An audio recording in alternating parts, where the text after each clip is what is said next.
Welcome to the Everything Building Envelope podcast. On this show, we discuss topics relating to the exterior building envelope, such as waterproofing, glazing, cladding, roofing, and more.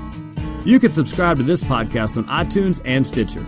For previous episodes, show notes, and bonus video content, check out our website, everythingbuildingenvelope.com. Now, here's your host for the Everything Building Envelope podcast, Paul Beers.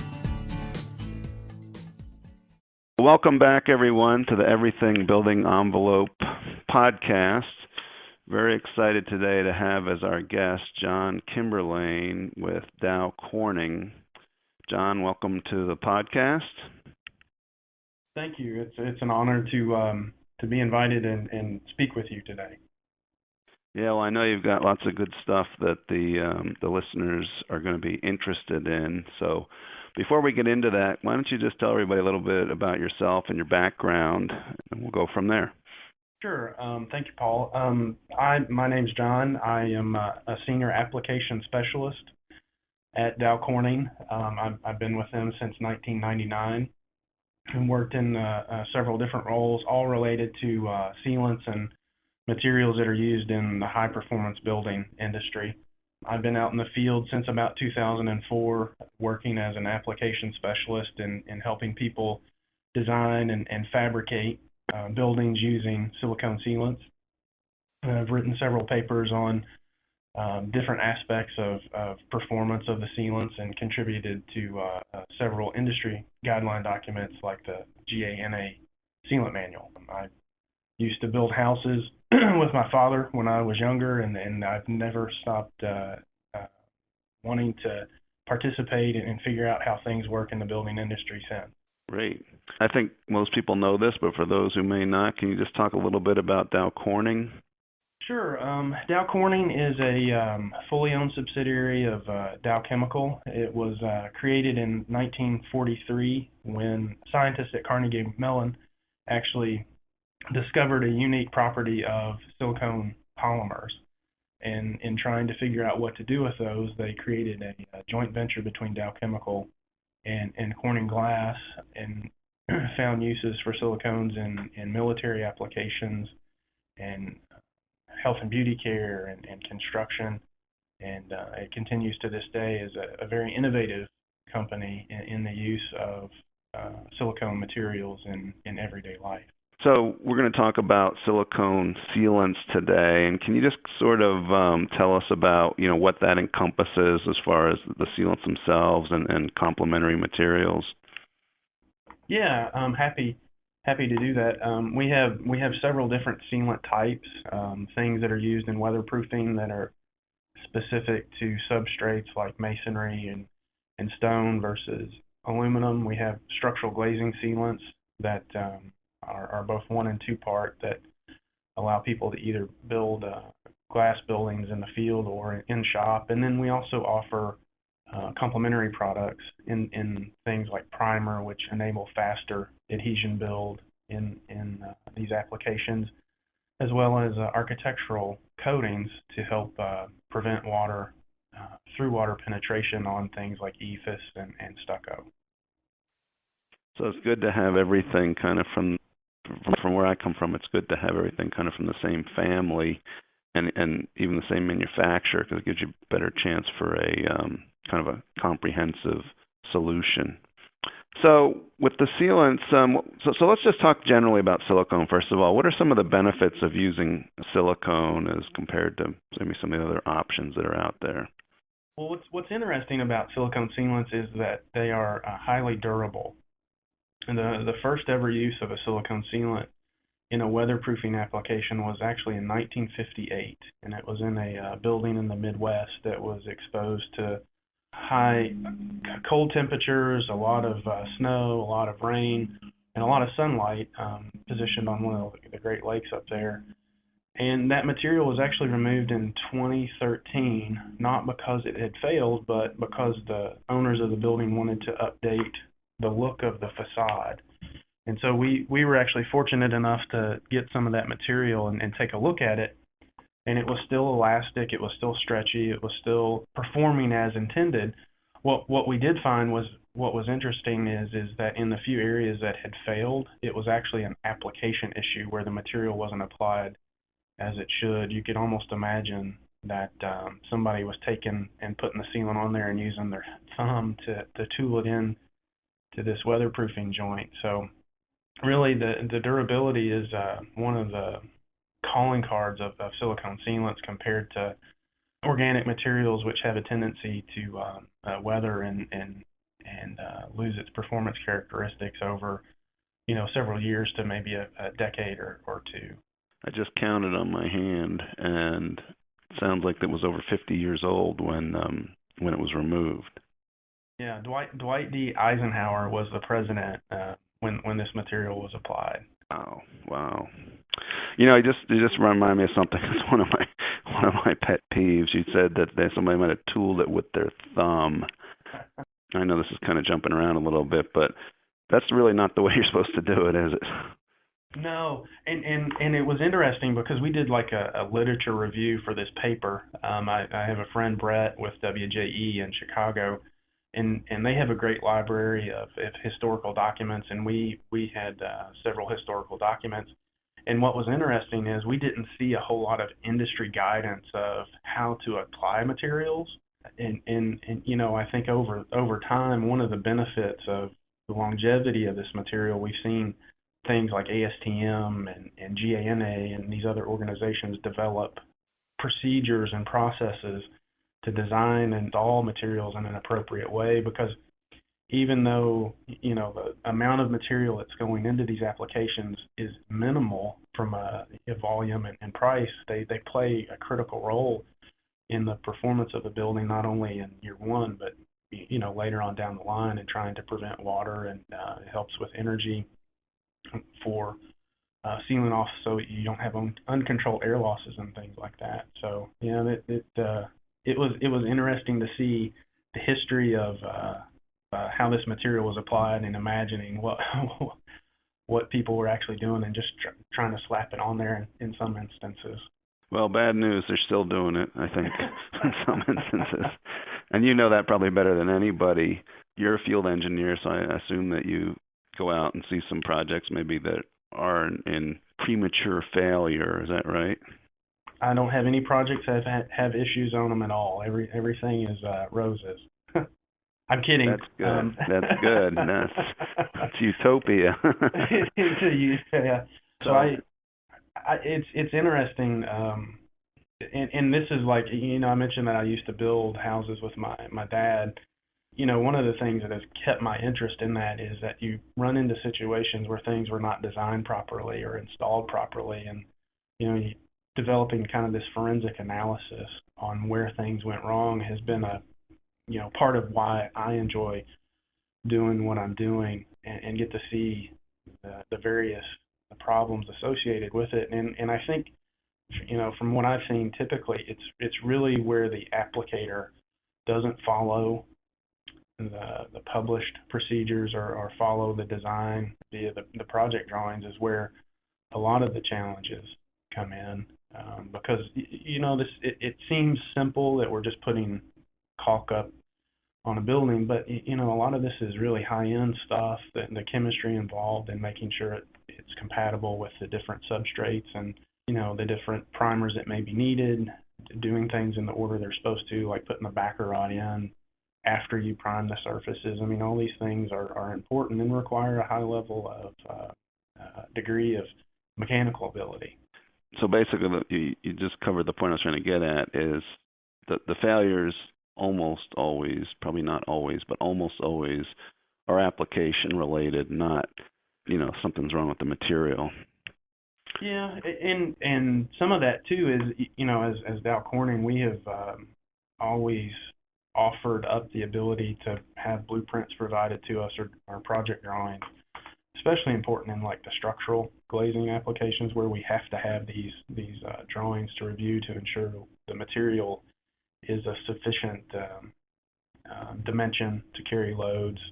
We also take a look and make sure like the weather seals look appropriate as far as minimum recommendations. Really, I think that kind of helps facilitate that design process to ensure, at least on paper, things look like they're working like they should. So let's go through the process, say for weather seals on a new construction project. So the first thing you would have to do, I think, is select the proper material for the application. So why don't we start with how one would go about doing that, and then what happens along the way as far as making sure that it's going to be the joint design is proper and it's going to stick to the substrate and all those kind of things. Okay, so in our technical manual, we actually have a list of several different substrates and the different sealants that we offer as part of helping select what material may be the best choice for the substrate. And it includes things like, how do you clean the surface, whether it's solvents or bristle brush and dust, and then typically if a primer is needed. And so that would help guide an architect or a design engineer in selecting that. And a lot of times we have materials like Dow Corning 790, which is very good with cementitious-based products, so like masonry, stone, things like that, where if you're looking at something like 795, it's probably more appropriate for glass and metal. So being able to use that chart can help you select which material is needed, and I think the most obvious next step is that a mock-up needs to be built, because we don't have control over the substrates that are used in the field, and a lot of substrates can be very highly variable. I mean, not all the concrete is the same mix from region to region, and even just locally, and not all the surfaces of the metal are consistent. So it's really important to ensure that the sealant's going to stick to the material that it's supposed to, and that's accomplished through a field adhesion testing on the mock-ups.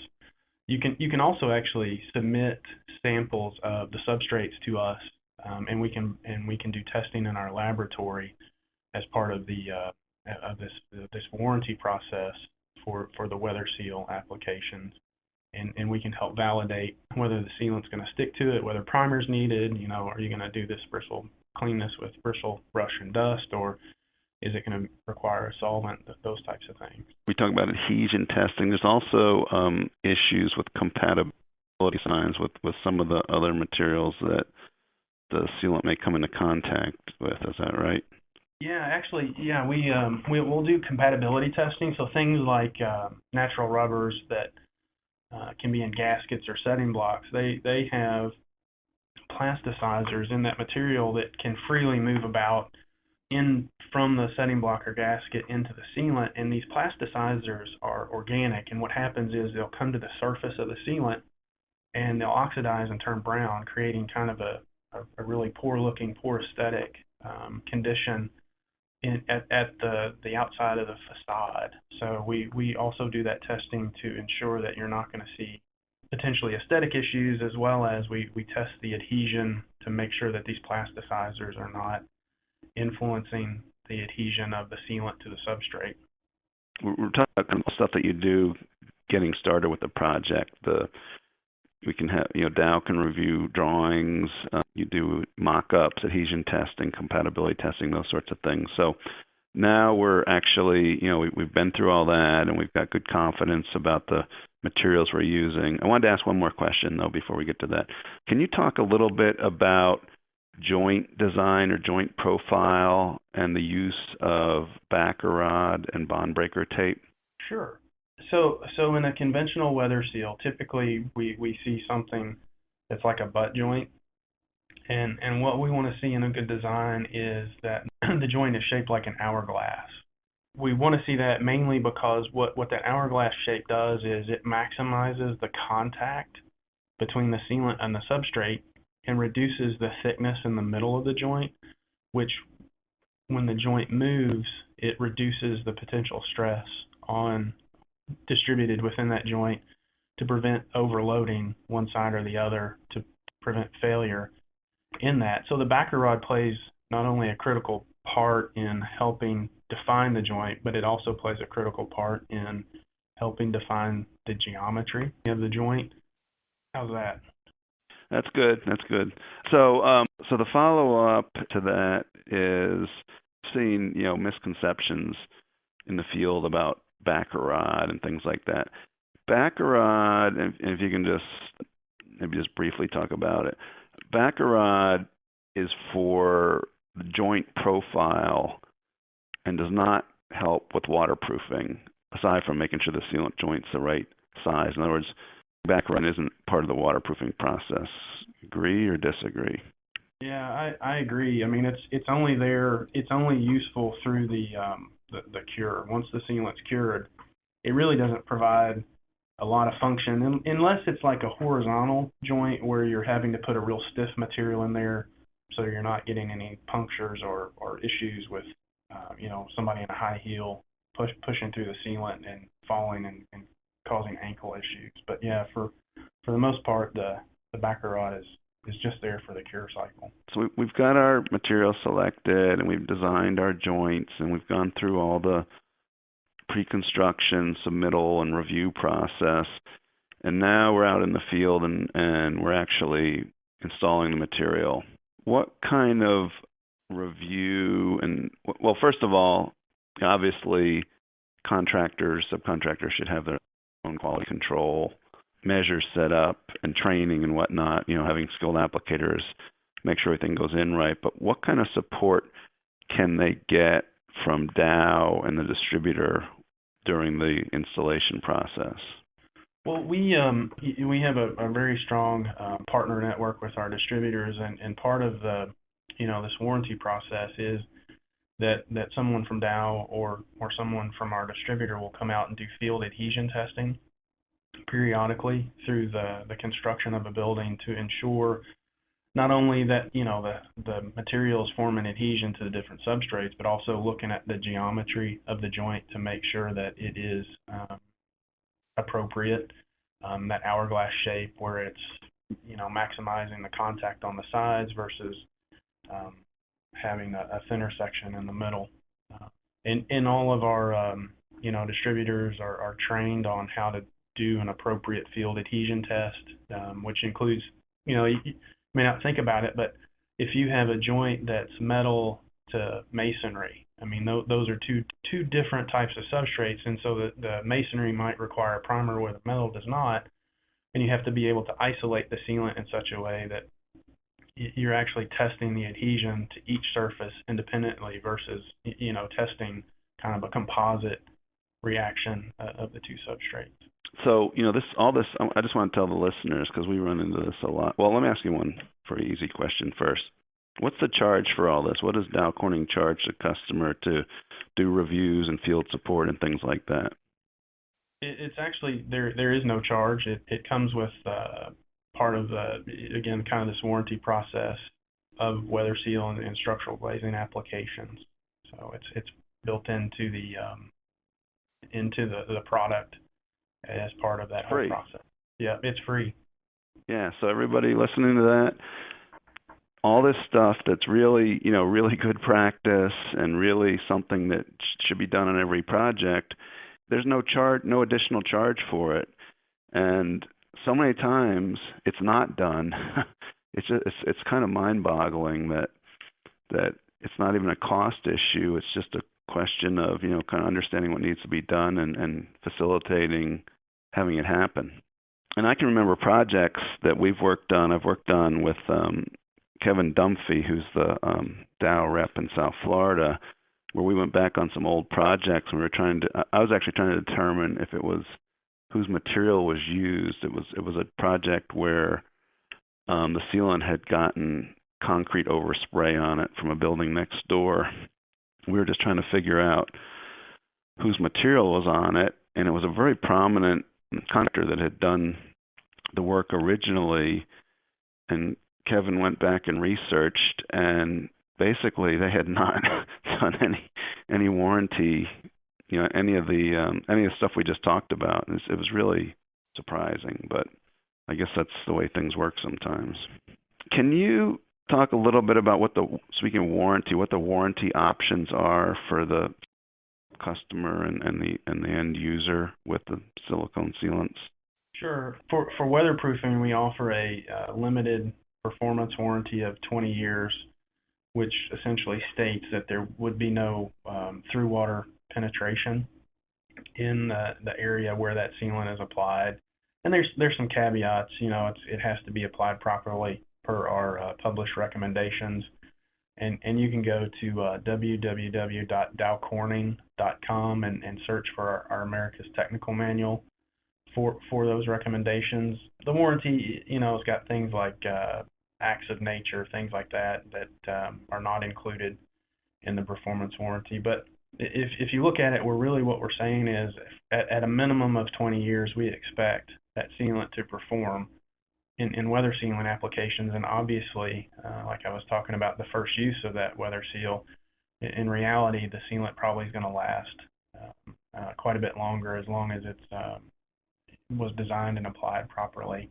On the flip side of that, we have a structural glazing warranty, and it is a limited performance warranty up to 20 years. And what that guarantees is as long as a structurally glazed curtain wall assembly has been designed and applied properly with our sealants, the sealant will retain the glass or infill in the frame for a minimum of 20 years. So what has to be done in order to?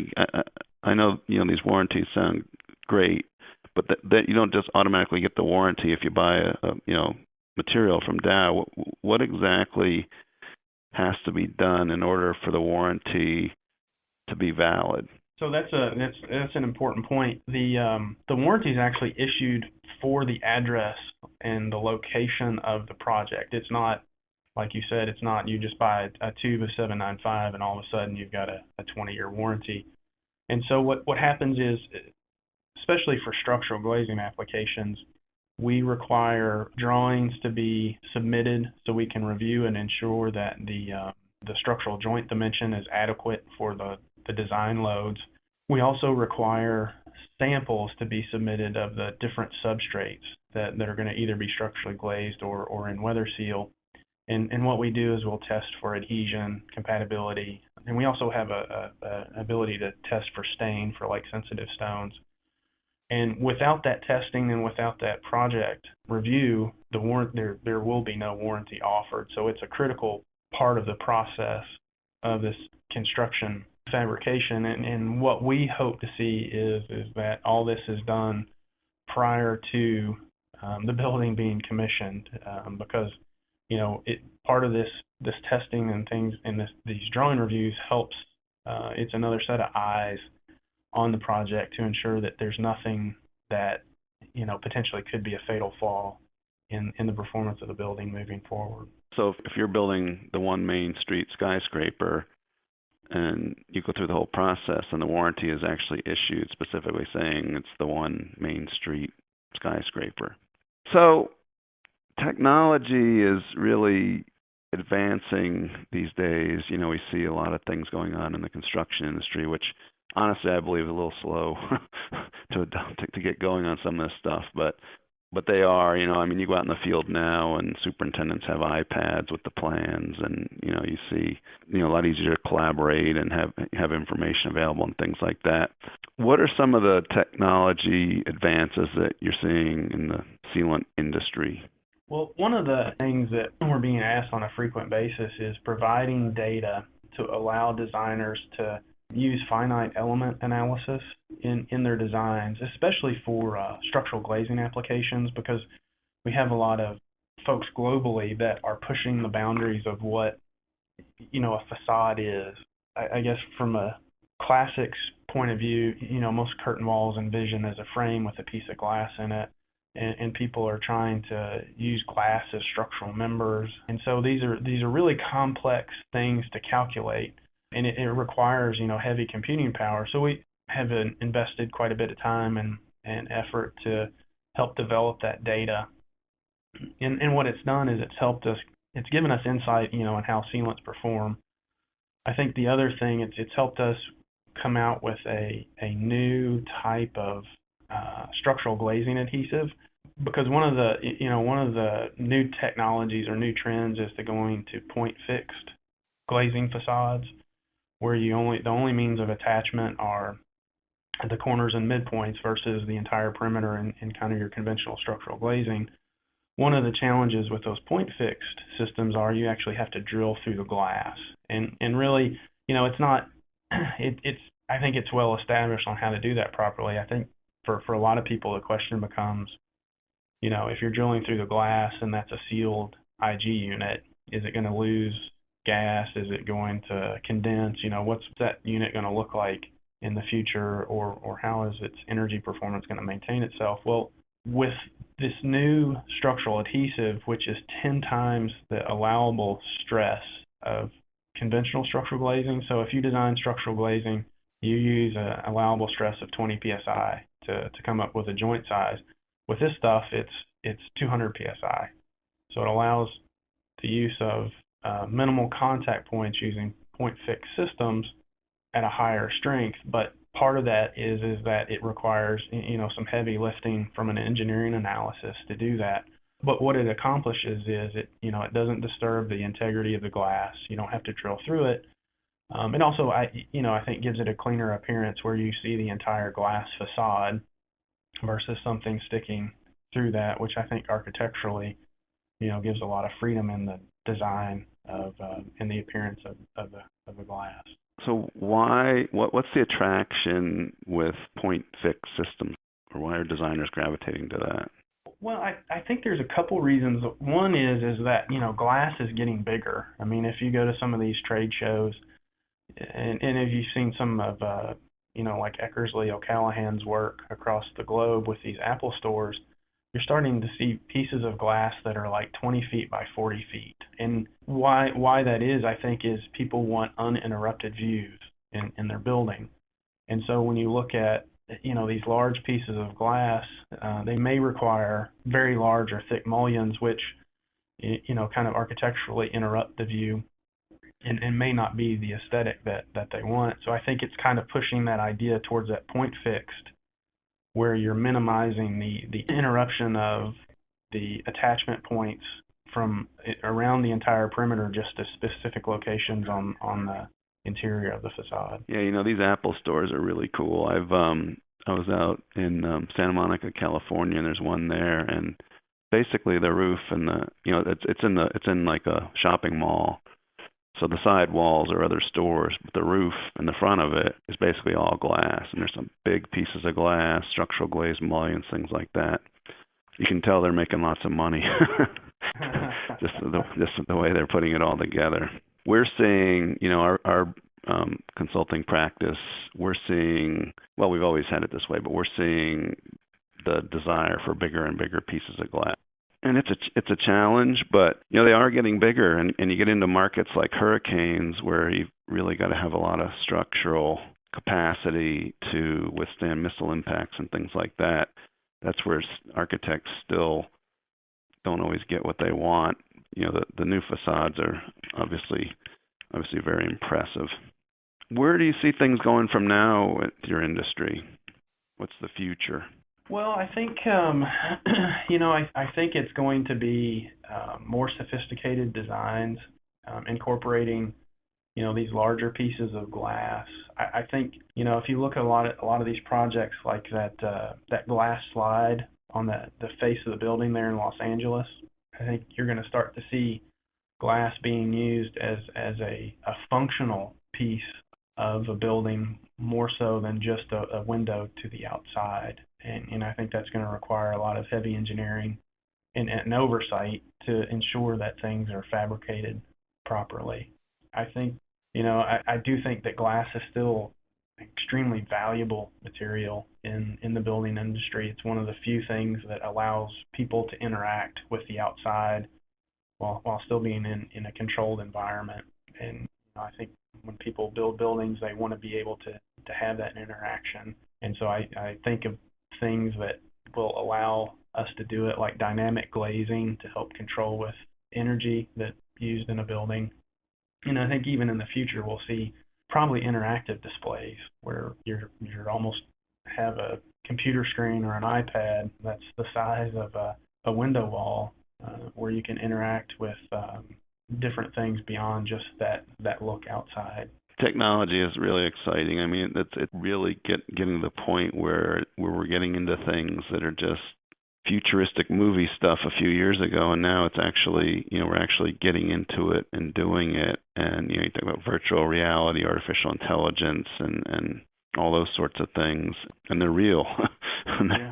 We're all going to be using them. I mean, it sounds like outer space maybe right now, but 5 years from now, we're probably all going to be using them. And when we have this conversation again 5 years from now, it'll be a completely different conversation. The stuff that we say is coming will be kind of old school. Yeah. So it's a lot of fun.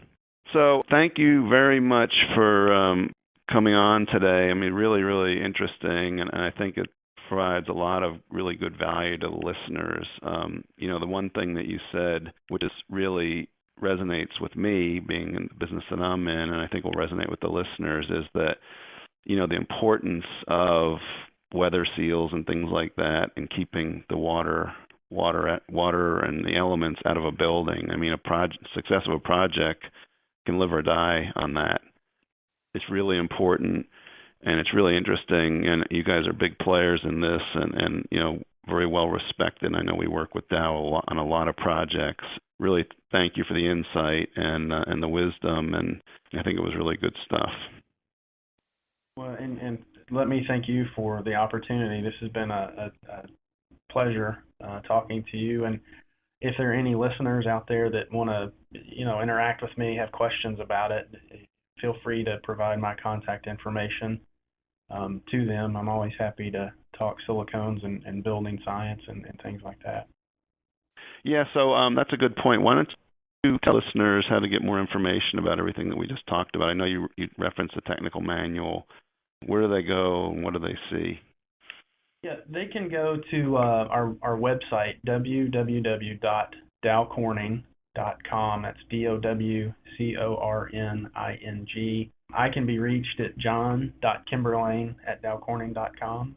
If they go to the website, there's a lot of interactive displays of information that's tailored to somebody that's more architecturally focused versus a fabricator.